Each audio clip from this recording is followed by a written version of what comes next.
Wait ലോസിന് help ചെയ്യുന്ന ഒരു chart ഞാൻ നിങ്ങൾക്ക് കാണിച്ചു തരാം. വെയിറ്റ് ലോസ് ചെയ്യുന്നവരുടെ ഏറ്റവും വലിയ ശത്രുവാണ് കാലറീസ്.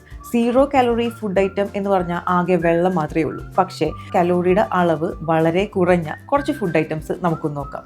ഇപ്പോൾ ഈ സൈഡിൽ കാണുന്നതാണ് കാലോറി കുറഞ്ഞ ഫ്രൂട്ട്സ്, വെജിറ്റബിൾസ്, പിന്നെ മീറ്റ്. ഇനി രണ്ടാമത്തെ ശത്രുവാണ് കാർബ്സ്. കാർബ്സിൻ്റെ അളവ് കുറഞ്ഞ ഫ്രൂട്ട്സും വെജിറ്റബിൾസും ആണ് ഇപ്പോൾ നമ്മൾ ഈ കാണുന്നത്. പിന്നെ മീറ്റ്സിലാണെങ്കിൽ പൊതുവെ കാർബ്സിൻ്റെ കണ്ടന്റ് ഇല്ല. മൂന്നാമത്തെ ശത്രു ഷുഗർ ആണ്. സോ ലെസ് ഷുഗർ കണ്ടന്റ് ഉള്ള ഫ്രൂട്ട്സും വെജിറ്റബിൾസും ആണ് ഇപ്പോൾ നമ്മൾ ഈ കാണുന്നത്. പിന്നെ മീറ്റിൽ ഓഫ് കോഴ്സ് ഷുഗർ കണ്ടന്റ് ഇല്ല. ഇനി ശത്രുവല്ല, വെയിറ്റ് ലോസ് ചെയ്യുന്നവരുടെ ഏറ്റവും വലിയ ഫ്രണ്ട് ആയിട്ടുള്ള പ്രോട്ടീൻ അടങ്ങിയിരിക്കുന്ന ഫ്രൂട്ട്സും വെജിറ്റബിൾസും പിന്നെ മീറ്റും ആണ് നമ്മളിപ്പോൾ ഈ കാണുന്നത്. ഇനി 4 മാരിനേഷനും കൂടിയാണ് നമ്മളിപ്പോൾ ഈ കാണുന്നത്. ഈ ഒരു ചാർട്ട് നോക്കിക്കഴിഞ്ഞാൽ നിങ്ങൾക്ക് കോമൺ ആയിട്ടുള്ള ഒരുപാട് ഫുഡ് ഐറ്റംസ് കാണാൻ പറ്റും അല്ലേ.